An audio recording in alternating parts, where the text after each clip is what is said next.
গত 14 ফেব্রুয়ারি অর্থাৎ ভালোবাসা দিবসে মার্বেল স্টুডিও এই বছরের প্রথম লাইভ অ্যাকশন মুভি রিলিজ করেছে এবং এই মুভিটির নাম captain America brave new world, যা এমসিইউর ক্যাপ্টেন আমেরিকা ফ্র্যাঞ্চাইজির চতুর্থতম মুভি। ভারতে প্রায় 1100টি স্ক্রিনে মুক্তি পেয়েছে এবং 2 দিনে কামিয়েছে 13 কোটি টাকা। চলো মুভি এক্সপ্লেন শুরু করা যাক। শুরু হয় থান্ডারবার্সকে দিয়ে এবং এই থান্ডারবার্স সেই এমসিইউর ওই চরিত্র যিনি ইউএস আর্মিতে একজন জেনারেল ছিলেন এবং এই কারণে ব্রুস ব্যানার হাল্ক হয়েছিলেন। এবং যদি আমরা তার শেষ উপস্থিতির কথা বলি তাহলে এমসিইউর আমরা থান্ডারবার্সকে অ্যাভেঞ্জার ইনফিনিটি ওয়ার্ল্ডের মধ্যে শেষবারের মতো দেখেছি। থান্ডারবার্সের অভিনেতা বহু বছর আগেই মারা গিয়েছেন এবং সেই কারণে মার্বেল স্টুডিও থান্ডারবার্সের জায়গায় এই অভিনেতাকে নিয়ে এসেছেন এবং আর এই নতুন অ্যাক্টরের নাম হলো হ্যারিসন ফোর্ড। পর আমরা জানতে পারি যে এই থান্ডারবার্স এখন মার্কিন যুক্তরাষ্ট্রের রাষ্ট্রপতি হয়েছেন, অর্থাৎ এখন থেকে শুধুমাত্র থান্ডারবার্স পুরো মার্কিন যুক্তরাষ্ট্র শাসন করবেন।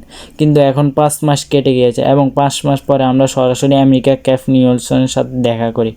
এর থেকে আমরা জানতে পারছি যে এই সময় ক্যাপ নিউলস অর্থাৎ নতুন ক্যাপ্টেন আমেরিকা মার্কিন সামরিক বিমানে রয়েছেন। সৈন্যের সাথে ইউএস থেকে সরাসরি মেক্সিকো যায় এবং এই সময় স্যামের সাথে তার সাইডকিক টোরাস সেখানে আছে এবং আমরা জানি যে স্যাম উইলসন ক্যাপ্টেন আমেরিকা হওয়ার পর তার বন্ধু বা তার একজন সাইডকিক টোরাস এখন ফ্যালকন হয়ে গেছে। আমরা জানি যে স্যাম এবং তার বাকি সঙ্গীরা মেক্সিকোতে এসেছে এবং এই মিশনের মধ্যে তারা সন্ত্রাসীবাদীর সাথে লড়াই করতে হবে। ভারতের অভ্যন্তরে একটি অত্যন্ত শক্তিশালী সন্ত্রাসী গ্রুপ রয়েছে যাদের নাম সারফেট গ্রুপ। সারফেট গ্রুপ এই সময় জাপান থেকে একটি বিশেষ জিনিস চুরি করেছে এবং এই সময় জাপানে সেই বিশেষ জিনিসটি একটি পাত্রের ভিতরে রয়েছে যেটি সারফেট গ্রুপের বসের কাছে রয়েছে এবং এই সারফেট গ্রুপের বস সাইড ওয়াল্টার, অর্থাৎ এটি দ্য বয়েজের স্ট্যান অ্যাডকার এবং যেহেতু ইউএস এবং জাপান উভয় বন্ধুত্বপূর্ণ দেশ তাই ইউএস এবং জাপানে এই বিশেষ জিনিসটি ইউএস ফিরিয়ে আনার দায়িত্ব নেয়। কারণ স্যাম বা নতুন ক্যাপ্টেন আমেরিকা আর ইউএস আর্মি ওই জাপানের বিশেষ জিনিসটি নিতে মেক্সিকো আসে।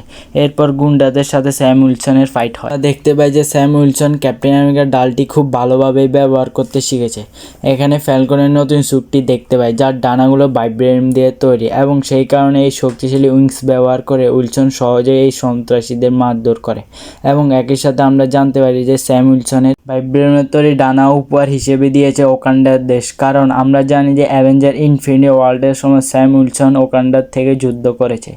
এখন এখানে সব গুন্ডাকে পিটিয়ে স্যাম উইলসন তাদের সবার নেতার কাছে পৌঁছান, অর্থাৎ সাইড ওয়াল্টার থেকে জাপানের বিশেষ জিনিসটি নেয় কিন্তু সাইড ওয়াল্টার পালিয়ে যেতে পারে। এরপরে স্যাম উইলসন তার দল নিয়ে মার্কিন যুক্তরাষ্ট্রে ফেরত আসে। এখন আমরা দেখতে পাই যে স্যাম উইলসন টরাসের সাথে খুব খুশি এবং এর কারণ হলো টরাস তাকে মেক্সিকোতে অনেক সাহায্য করেছিল এবং সেই কারণে টরাসের সাথে খুশি হয়ে স্যাম উইলসন তাকে সরাসরি তার পুরনো বন্ধুর সাথে পরিচয় করিয়ে যায় যিনি ছিলেন আইজা ব্র্যাডলি। আর যারা ফ্যালকন অফ উইন্টার সোলজার মুভিটি দেখেছেন তারা তো অবশ্যই আইজা ব্র্যাডলিকে চিনবেন, আর না চিনলেও কোনো ব্যাপার না, সামনে গিয়ে চিনতে পারবেন। যখন স্যাম উইলসন আইজাক রেডলির সাথে টোরাসকে পরিচয় করিয়ে দেন তিনি তাকে বলেন আইজাক রেডলি একজন সুপারসনিক ছিলেন, তিনি একসময় ক্যাপ্টেন আমেরিকাও ছিলেন। এই কথা শুনে টোরাস অনেক অবাক হয়ে যায়। স্যাম উইলসন আর বলে স্টিভ রজার্স রেড স্কালকে পরাজিত করার পর তুষারে চাপা পড়ে তখন আমেরিকা আইজাক ব্র্যাডলিকে নতুন ক্যাপ্টেন আমেরিকা বানিয়েছিল। কারণ আইজাক ব্র্যাডলি স্টিভ রজার্সের মতো শক্তিশালী এবং সাহসী ছিল।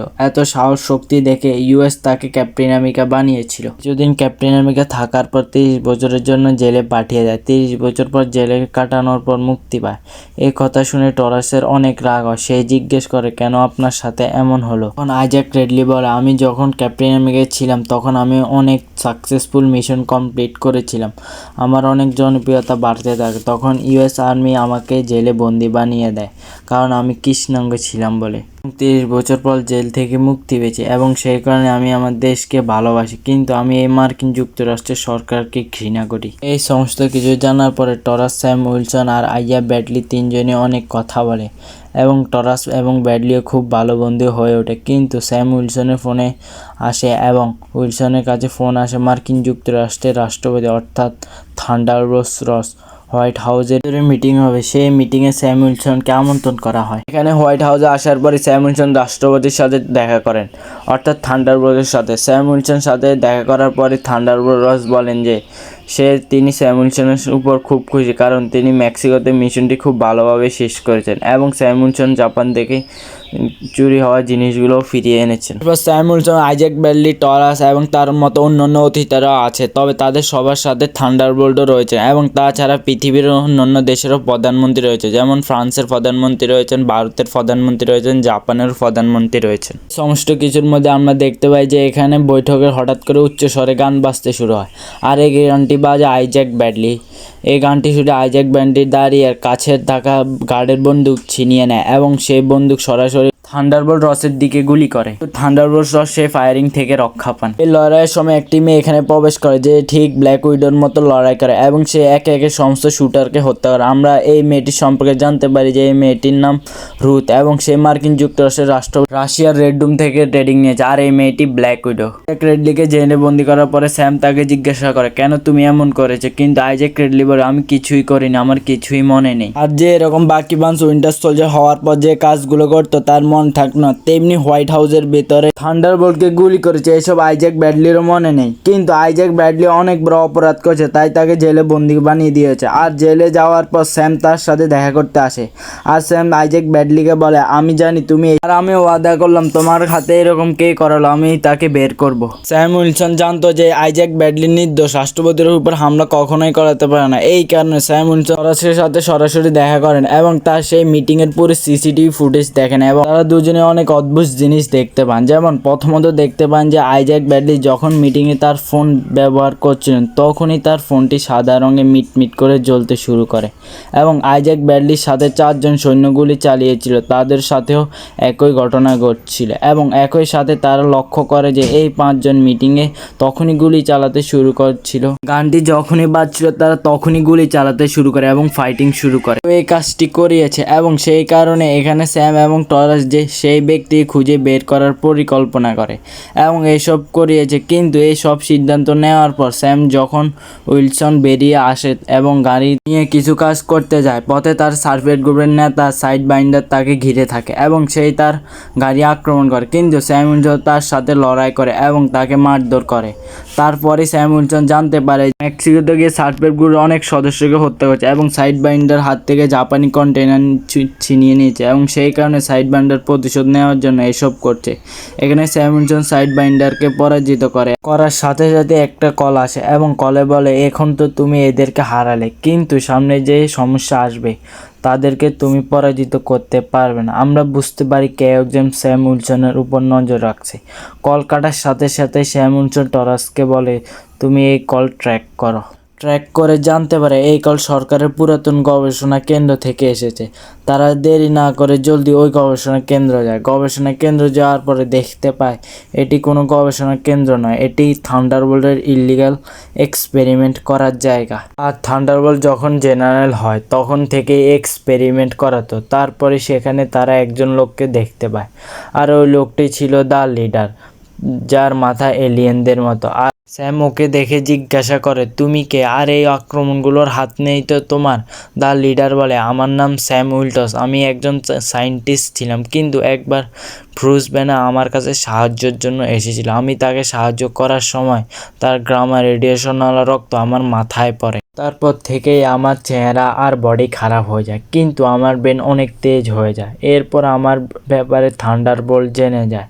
তখনই থান্ডারবোল্ট আমার উপর এক্সপেরিমেন্ট শুরু করে। আমি যখন বলি আমাকে ছেড়ে দেওয়ার জন্য, সে বলে ইউএসের প্রেসিডেন্টের আদেশে এই এক্সপেরিমেন্ট হয়, সে চাইলেও আমাকে ছাড়তে পারবে না।